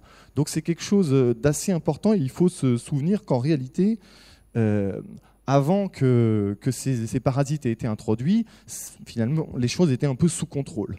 Et à cette époque, il fallait invoquer donc une nouvelle fois une raison. On ne pouvait pas comprendre. D'abord, il fallait identifier les vraies causes. Comme l'a dit mon collègue Frédéric, ce n'était pas toujours évident de détecter quelle était la cause. Et pour le phylloxéra, ça a été très long, par exemple. Et donc finalement, si on subissait de tels ravages, c'était forcément qu'on avait fait quelque chose de grave. Donc, il y a de la ration. Oula. C'est bien, c'est en grec. Donc, juste pour rappeler en fait l'impact économique de ces invasions, vous voyez, là c'est l'invasion oïdium qui a eu lieu dans les années 1850, on va dire. Difficile de savoir exactement quand il est rentré, mais ses premières descriptions c'est 1847. Et vous avez ici la chute par 5, en gros, en moins de 10 ans de la production viticole et le prix qui s'enflamme. L'autre parasite important, c'est-à-dire qu'en fait, pour lutter contre l'oïdium, on a importé du matériel végétal qui semblait porter une résistance et on a introduit une autre maladie, donc le phylloxéra. Et pour lutter contre le phylloxéra, on a introduit le mildiou, etc. Et donc le phylloxéra ici, je vous ai mis quelques éléments historiques, donc a été décrit aux alentours des années 1860, on va dire. On ne sait pas trop exactement quand est-ce qu'il est rentré. On parle d'une description en 1863, mais c'est surtout la commission de 1868 formée de Basile, Planchon et Bahut qui décrit l'insecte, parce qu'il fallait trouver exactement la cause et on n'était pas sûr de la cause. Et c'est plus compliqué que ça parce que, comme vous savez, le phylloxéra, il est racinaire, il est gallicole, il fallait faire un lien entre les deux formes. Et il fallait aussi faire le lien avec les populations d'origine, qui étaient d'origine américaine. Et c'est tout ce travail qu'a fait Planchon dans ces années, pendant plusieurs décennies, avec Liechtenstein et un autre entomologiste de renom, Riley, américain, lui, qui travaillait aux États-Unis et qui a aidé la France et toute l'Europe donc, à sortir de la crise phylloxérique, une crise majeure, comme vous le voyez ici. On a arraché à peu près tout le vignoble, puisqu'aujourd'hui tout le vignoble est greffé, et on a perdu, en gros, en quelques années, près de 1/3 des 2,5 millions d'hectares qui étaient plantés à l'époque. Donc ce n'est pas des petites maladies. Alors comment on lutte contre ces parasites ? Il y a plusieurs solutions. Donc il y a la solution de la submersion. Je n'ai pas fait de diapo là-dessus. L'idée c'était d'inonder les terrains, lorsque c'était possible, avec de l'eau pour noyer l'insecte. Voilà. Alors ça marche notamment dans les sols sableux, mais on ne peut pas le faire partout. Alors il fallait inventer d'autres solutions. Alors vous avez la solution des sulfuristes. Donc c'est celle des messieurs Thénard et Dumas principalement. Je vous ai mis les deux noms principaux. Ils n'ont pas le même insecticide, mais bon, c'est la même idée. On vaporise des sulfures de carbone au voisinage des racines, voilà, avec un pal injecteur à 300 000 coups par hectare. Vous imaginez le travail que ça représente. Et puis en plus, les résultats n'étaient pas très bons, le coût engendré par la technique. Et puis on s'est aperçu que finalement, d'une année sur l'autre, le puceron se maintenait quand même sur les racines et que ce n'était pas du tout la bonne manière pour éradiquer la peste. Et c'est là qu'interviennent finalement les entomologistes, et notamment cette collaboration, comme j'ai dit, entre Planchon et Riley, qui cherchent d'autres solutions, des solutions à travers la résistance de la plante. Et donc ça fait le lien avec la thématique dont je voulais vous parler aujourd'hui. C'est la solution des américanistes. En réalité, Planchon découvre le travail de Riley, qui l'invite en France. Il l'invite en France, et à son tour lui-même va aux États-Unis. Et finalement, il non seulement décrit la forme de puceron qui est responsable de cette maladie, mais également les facteurs de résistance qui se trouvent dans les espèces américaines sauvages, en fait, qui résistent au phylloxéra aux États-Unis. Ce n'est pas dans la vigne cultivée, mais à cette époque déjà. Donc Planchon écrit un premier livre sur les facteurs de résistance au phylloxéra en 1875. Et puis finalement, il faudra près de 30 ans pour que la solution, l'idée des américanistes, qui était finalement de greffer les cépages européens sur des porte-greffes qui résistent au phylloxéra, soit adoptée. Et c'est comme ça qu'aujourd'hui, on connaît le vignoble dans quasiment l'ensemble du monde, sauf au Chili et en Australie, où l'invasion du phylloxéra continue. Bon, tout ça pour dire que là, on a un levier important pour maîtriser les parasites, c'est la résistance des plantes. Alors ici, vous avez une petite statue, une statue en hommage à Gustave Fouex, voilà, ici, vous voyez, en bas, qui est une des figures qui a participé en fait à la solution du greffage, puisqu'il était œnologue, mais il possédait un domaine dans lequel on a, en fait, une pépinière dans laquelle on a pu étudier le comportement de ces vignes américaines vis-à-vis du puceron.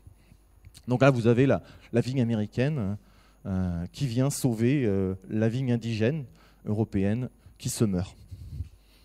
Et puis dans des monuments en phylloxéra, vous en trouverez beaucoup en Europe, hein, vous en trouverez à Montpellier, vous en trouverez à Bordeaux, vous en trouverez partout, en Allemagne, moi j'en ai vu partout. Voilà, c'est l'histoire.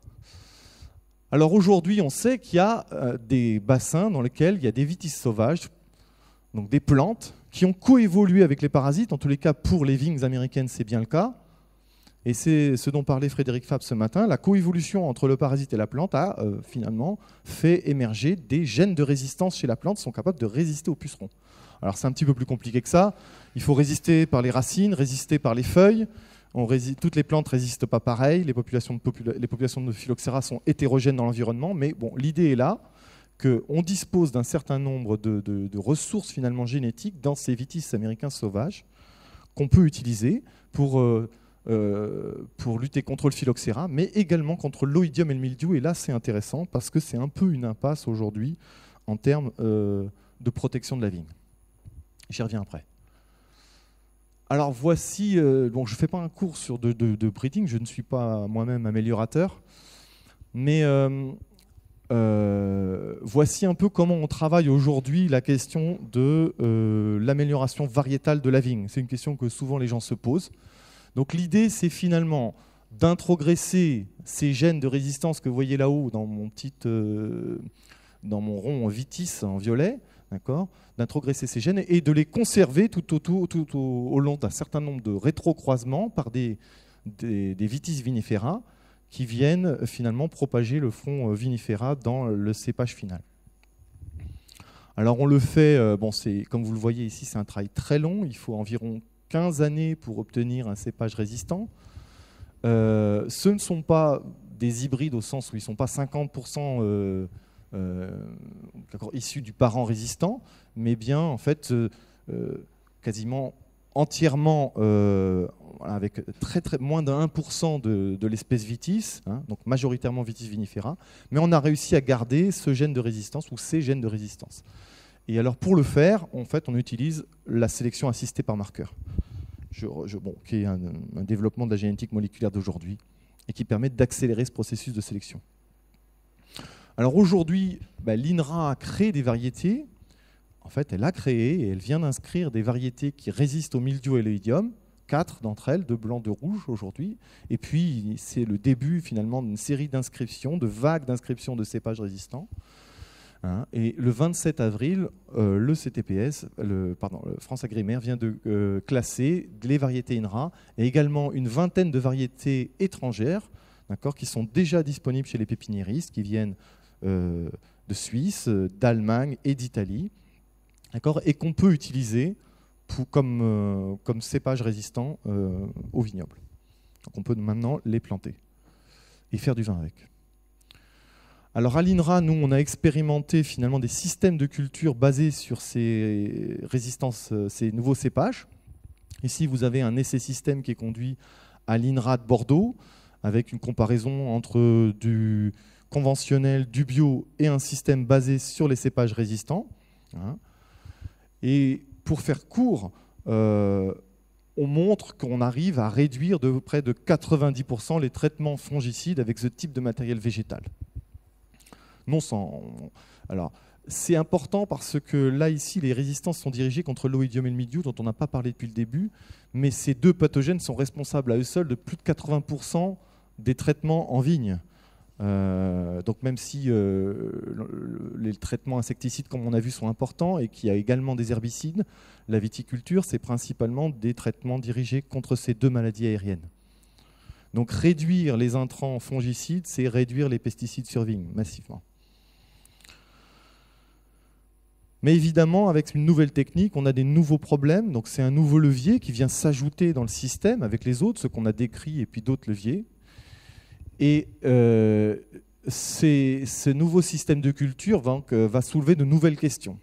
La première question, c'est, comme on en a parlé juste avant pour les insectes, c'est la possibilité que finalement les souches de mildiou et d'oïdium résistent elles-mêmes ou deviennent virulentes face à ces variétés, à ces nouvelles variétés.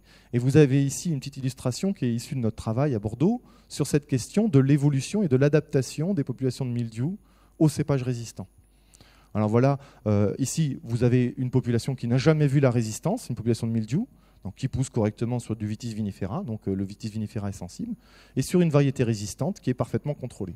Mais quand vous regardez des populations qu'on a récoltées de mildiou qu'on a récoltées en Allemagne, d'accord, sur cette même variété résistante, eh bien vous voyez que les souches de mildiou se sont déjà adaptées à ce facteur de résistance, celui qui est présent, je veux dire, dans la variété. Hein, c'est ce qui est illustré par les petits disques là-haut. Donc il y a probablement un risque ici que finalement la solution qu'on déploie ne soit pas durable. Il faut donc la rendre durable, et c'est toute une question, on pourra l'aborder, je pense, par le débat. Une autre question importante, c'est comment on va gérer, si on baisse dans un système où on baisse massivement les intrants, comment on va gérer toutes les maladies qui finalement étaient déjà contrôlées par l'utilisation des fongicides, des pesticides. Ici, je vous ai mis 2 photos qui sont tirées du système sur lequel on travaille à l'INRA, avec une variété INRA. Vous avez ici l'apparition de l'anthracnose, vous voyez, sur grappe, ou des dégâts de black rot. Donc ça, c'est un peu nouveau, si vous voulez, dans la problématique. Aujourd'hui, on voit réapparaître et émerger des maladies qui étaient présentes, mais un peu oubliées, quoi. Et la troisième question, c'est celle des verrous et de l'adoption, je dirais. C'est peut-être la plus intéressante encore. C'est qui va vouloir de ces variétés, hein, et qu'est-ce qu'on va faire avec, finalement. Parce que l'idée, c'est que si une innovation existe, il faut qu'elle soit adoptée. Et pour qu'elle soit adoptée, il faut réfléchir aussi aux verrous socio-économiques. Donc il y a un premier verrouillage, c'est celui qui est juridique, celui des AOC. Je pense qu'il n'est pas très important. Si aujourd'hui il est encore d'actualité, ça devrait évoluer assez vite. Parce que comme vous savez, les AOC classent les cépages qu'on peut ou ne pas utiliser. N'empêche, on peut quand même faire des vins d'IGP en AOC avec ce genre de matériel. On a un verrouillage technique, hein, puisqu'il faut changer les habitudes, changer les systèmes. Mais on a surtout un verrouillage socio-économique, puisqu'il faut imaginer des nouveaux produits, une nouvelle typicité, puis un nouveau marketing autour de ces variétés pour essayer de convaincre les gens et vendre ces nouveaux vins. Voilà un peu ce que je voulais dire. Voilà, et on accueille donc Jérémy Ducourt pour nous parler de leur expérience ici à Bordeaux. Bonsoir. Bonsoir. Donc nous effectivement on a fait le choix de tester ces variétés-là il y a 4 ans. En fait mon frère est parti voir un voisin dans le sud, dans le Languedoc, qui lui a testé pas mal de variétés résistantes, qui a commencé il y a presque une dizaine d'années. Et il est revenu vraiment enthousiasmé par les résultats qu'il avait, puisque lui, ces vignerons-là, ils sont du côté de Béziers, avec un climat assez sec, et ils font plus aucun traitement, en fait. La qualité des vins était intéressante. Et du coup, on s'est réunis en famille, on s'est dit il faut essayer ces variétés-là. Donc on a pris le parti de demander des autorisations pour avoir une dérogation en fait pour planter ces variétés à Bordeaux. Et donc on a planté 3 hectares dans l'entre-deux-mers. Donc nous on est vignerons dans l'entre-deux-mers, on travaille en agriculture raisonnée, donc système de lutte assez classique. Et donc on a planté 3 hectares de variétés résistantes. Et donc concrètement, c'est un peu les mêmes résultats qu'on vous a présenté tout à l'heure. C'est qu'on s'est retrouvé avec des réductions de traitements phytosanitaires de 80 à 90%. Donc en fait, nous, aujourd'hui, on est sur la 4e année. La première année de plantation, si vous voulez, on a fait un seul traitement au lieu de 4. La deuxième année, on a fait 2 traitements au lieu de 7. Et la 3e année, l'année dernière, en fait, on a traité 2 fois. On a traité un soufre sur la fleur et on a fait un cuivre sur le haut du feuillage, donc on va dire un traitement et demi, au lieu de 8 sur nos variétés classiques. Et donc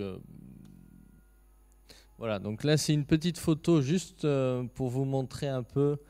Donc là à droite vous avez une plantation, donc la plantation de cépages résistants. Donc nous on a choisi un cépage résistant qui a été obtenu en Suisse, qui s'appelle le Cal 604, qui est en fait, bon ça c'est le nom scientifique, hein, il n'a toujours pas de vrai nom, on va dire, de nom commun. C'est un cépage qui est un croisement entre du Sauvignon blanc, du Riesling et un parent sauvage qui apporte la résistance. Et de l'autre côté, on vous a mis un cépage classique qu'on a planté la même année, qui est un Cabernet Sauvignon. Et donc ça, c'est une photo qu'on a pris fin octobre, où on voit en fait ce qui se passe en fin de saison, c'est qu'on a pas mal d'attaques de mildiou en fin de saison. Et donc sur feuille, donc vous voyez qu'à droite, une variété qui a quasiment pas été traitée, en fait, elle a encore des feuilles très vertes. Et à gauche, une variété donc qu'on utilise, qu'on plante nous de manière classique, du Cabernet, et déjà au mois d'octobre très attaqué. Donc les feuilles sont marron. On a beaucoup de mildiou qui s'est développé sur les feuilles. C'est juste une petite illustration pour vraiment visuellement vous montrer que en fait c'est des variétés qui résistent très bien aux maladies. Et donc cette année, l'année dernière, en 2016, on a ramassé nos premiers raisins, donc on était super contents pour voir finalement quel goût ça avait ce vin-là. Et donc on a fait nos premières vinifications sur le blanc et sur le rouge. On a planté 1,7 hectare de rouge. Et donc vous goûterez tout à l'heure, mais on trouve que qualitativement c'est intéressant. Et surtout du point de vue de la viticulture, c'est un progrès assez incroyable, quoi. On ne pensait pas avoir autant de réduction en fait avec ces nouvelles variétés. Alors comme on l'a évoqué tout à l'heure, effectivement il va falloir faire attention à entretenir cette résistance, parce que voilà, depuis le début des intervenants, on a bien compris que la nature évolue et de toute façon les choses vont évoluer. Donc sûrement que les variétés qu'on a choisies nous, peut-être que dans 10 ans on en aura d'autres, hein. Mais au moins, on a démarré cette réflexion chez nous. Et déjà, donc l'année prochaine, on a prévu de continuer à faire d'autres plantations, peut-être d'autres variétés. Mais voilà, nous, on a vraiment mis la main dedans. Et je pense qu'on n'a pas fini de s'amuser avec ces nouveaux cépages. Voilà. Je crois qu'on a fini. Voilà. Et juste, oui, donc on ne fait plus de vin en appellation Bordeaux, hein. Étant donné que c'est des variétés qui ne sont pas dans les cahiers des charges des appellations, on commercialise en vin de France. Et donc on vient juste de démarrer la commercialisation, donc pour aussi se confronter un peu au goût le grand public, savoir si les gens peuvent accepter ce qu'on essaye de faire, si ça se vend. Parce qu'il y a aussi tout un enjeu quand même économique. Au final, on prend quand même un risque. Est-ce que les gens vont accepter d'acheter nos vins? On ne sait pas. On verra. Bonjour. Moi, j'avais une question. Est-ce que du coup, vous avez dû greffer ces variétés résistantes, ou elles sont aussi résistantes au phylloxéra? Alors non, elles ne sont pas résistantes au phylloxéra. Donc on a un porte-greffe américain classique, et on a juste un greffon qui lui est résistant. En fait, Elles sont résistantes, ce qui a été dit tout à l'heure, c'est principalement ce qu'on recherche aujourd'hui, c'est mildiou, oïdium et éventuellement botrytis. Voilà, les 3 champignons, on va dire, qui sont les plus répandus et pour lesquels aujourd'hui on fait le plus de passages de traitement en fait. Bonjour, je voulais savoir si au niveau de la vinification, ces nouveaux cépages apportaient de nouvelles questions ou alors vous aviez des choses classiques à faire. Alors effectivement, il y a plein de nouvelles questions. Déjà, quand est-ce qu'on va ramasser ces raisins ? Parce qu'on n'a aucun repère, puisque personne les a plantés dans la région. Donc on ne sait pas s'il faut les ramasser au 1er septembre ou au 15 septembre. On ne sait pas exactement quand est-ce qu'est la maturité. Donc il faut vraiment, c'est des variétés qu'il faut vraiment suivre et on a tout à apprendre. Et au niveau de la vinification, effectivement, on rentre des raisins où aujourd'hui on ne connaît pas très bien l'aromatique, on ne connaît pas très bien, est-ce que par exemple pour le vin rouge, est-ce qu'il faut qu'on fasse beaucoup d'extraction pour la couleur ou pas, comment vont être les tanins, donc on a plein de choses à apprendre. Oui, là on repart vraiment sur une page blanche, une nouvelle variété, et donc on a la chance d'avoir des vignerons ou voilà, d'échanger aussi avec des instituts qui eux aussi ont essayé ces variétés-là. Et on peut goûter, on peut échanger, mais c'est vraiment, on est vraiment dans l'expérimentation et dans la découverte. Moi, je voulais savoir quel était le prix des plants de cépages résistants. Alors, à l'achat chez les pépiniéristes, aujourd'hui, c'est un peu plus du double d'un plant de variété classique. Donc, ça, c'est quand même un investissement assez important. Oui. On va dire 1,20 € un plant de Cabernet Sauvignon, plutôt autour de 2,50 €, 3 € un plant résistant. Donc, quand on plante 4-5 000 pieds hectares, au lieu de dépenser 6 000 €, on va dépenser vite 15 000 €. Quoi. Bonjour. Moi, j'aurais voulu savoir plutôt quels sont les mécanismes qui permettent cette résistance sur justement l'oïdium ou le mildiou. On a des cépages résistants, mais qu'est-ce qui crée cette résistance chez ces Alors cépages-là, ça, moi, par je vais donner la parole à monsieur. Alors, ça serait compliqué de l'expliquer aujourd'hui. Même d'ailleurs, ces résistances ne sont pas toutes connues. On sait les localiser dans le génome pour le mildiou, l'oïdium. On a cloné le gène, par exemple, qui confère une résistance totale à l'oïdium issue de la muscadine, donc une vigne sauvage américaine qui se plante en Floride principalement, qui est utilisée pour faire des raisins de table. On a cloné ce gène, c'est les Australiens qui l'ont fait avec les Français et les Américains, il n'y a pas si longtemps. Donc ce sont des gènes de type NBS-LRR, ça ne vous dira rien, c'est des tout petits gènes qui viennent finalement reconnaître les facteurs du pathogène qui eux-mêmes ont manipulé la plante en amont. Bref, c'est une réaction en cascade entre la plante et le pathogène qui fait que la plante est capable de bloquer le parasite dans sa progression.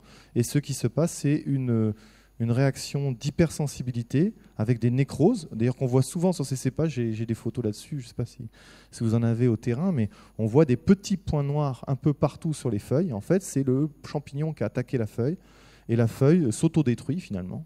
Les cellules meurent à cet endroit précis, puisqu'elles ont reconnu le pathogène.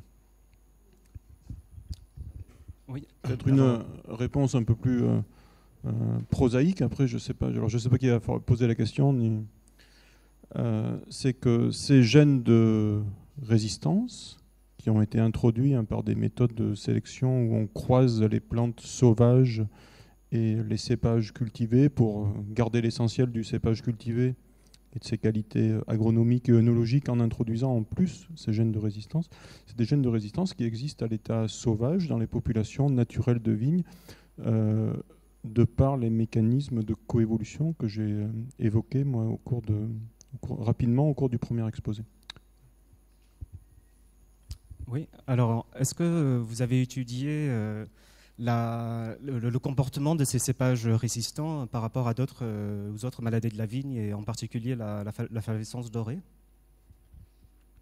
Ah oui, donc c'est pas résistant à la flavescence dorée. Hein. Non. Non, en fait, même on se pose la question, est-ce que vraiment on doit les appeler cépages résistants, parce qu'ils ne sont pas résistants à tout, hein, c'est pas magique. Et donc, y a pas, et comme le disait le premier intervenant, nous aussi on a vu l'apparition du black rot, l'apparition de l'anthracnose, parce que justement de réduire le nombre de traitements, on fait réapparaître des maladies qu'on ne voyait plus. Donc effectivement, non, c'est résistant principalement à Oldium mildiou. Hein. Oui, j'ai 2 questions à votre attention concernant la sélection au départ de cette variété. Qu'est-ce qui vous a fait choisir cette variété? Parce qu'a priori, la Suisse, c'est pas tout à fait le même climat que la côte atlantique. Donc, sur quels critères? Alors, donc, en fait, comment on a fait le choix? Donc, aujourd'hui, on a choisi 2 variétés. On a choisi donc le blanc, ça vient de Suisse, c'est le Cal 604, et le rouge, ça s'appelle aujourd'hui Cabernet Jura. Pourquoi on a choisi ces variétés-là? Parce que on a, comme je disais, on est allé voir ce vigneron dans le sud de la France qui les avait plantés. Et sur la gamme de vins qu'on a goûté de chez lui, en fait, sur les variétés qu'il avait vinifiées, c'était les 2 qui correspondaient, nous, à ce qu'on recherchait. Notamment sur le blanc, on était vraiment sur un cépage avec de l'acidité aromatique, assez variétale, qui correspond dans l'idée à ce qu'on plante aujourd'hui en Sauvignon blanc. Donc c'était pour trouver une alternative au Sauvignon blanc. Et sur le rouge, c'était un peu le meilleur vin rouge, le meilleur cépage en rouge qu'on a trouvé jusqu'à présent. Donc voilà. Et ma deuxième question, c'était à l'attention peut-être des personnes de l'INRA. Ça concerne l'apparition de la résistance vis-à-vis du champignon, enfin pour le champignon, l'apparition de la résistance à ces nouvelles variétés. Est-ce qu'on pourrait dire, dire que la résistance apparaît parce que c'est des champignons alors que ça marche assez bien avec les insectes? Est-ce que c'est parce que c'est des champignons que la résistance apparaît assez vite? Mon collègue m'a passé le micro, mais c'est un petit peu vaste. Je sais pas très bien répondre à cette question. Je pense que dans le cas des insectes, on est sur des mécanismes de reconnaissance du partenaire à travers ces histoires de phéromones, et que du point de vue de la génétique, ça doit être des mécanismes qui sont beaucoup plus conservés chez les insectes. Et donc, il est beaucoup plus difficile pour... je me perds dans ce que je suis en train de dire, mais il est beaucoup plus difficile de voir apparaître des populations d'insectes résistantes à ces mécanismes de choix du partenaire que de voir des populations d'agents pathogènes contourner les gènes de résistance chez les plantes. Et ces mécanismes de contournement des gènes de résistance des plantes sont très fréquents, et en fait on les connaît dans toutes les familles microbiologiques d'agents pathogènes, aussi bien chez les champignons, chez les bactéries que chez les virus. Et les champignons ont cette particularité peut-être que chez cette famille-là, les contournements de résistance sont souvent relativement rapides, et ça c'est dû à des particularités de l'organisation de leur génome, au fait qu'ils sont à la fois capables, ils ont des modes de reproduction qui sont à la fois asexués et sexués, qui génèrent donc assez rapidement une très grande diversité.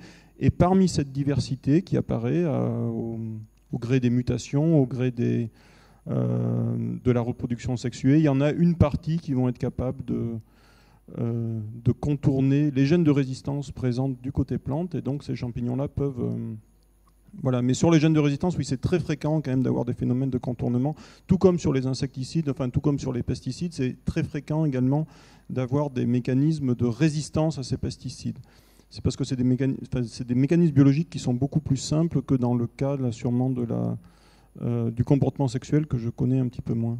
Oui, je pensais surtout par rapport au phylloxéra, la sélection d'un porte-greffe résistant au phylloxéra qui a un véhicule qui apparemment qui est un puceron, c'est ça, enfin, c'est assez complexe. Mais... Oui, alors le phylloxéra, c'est François, donc je vais lui rendre la parole. Après, il y a...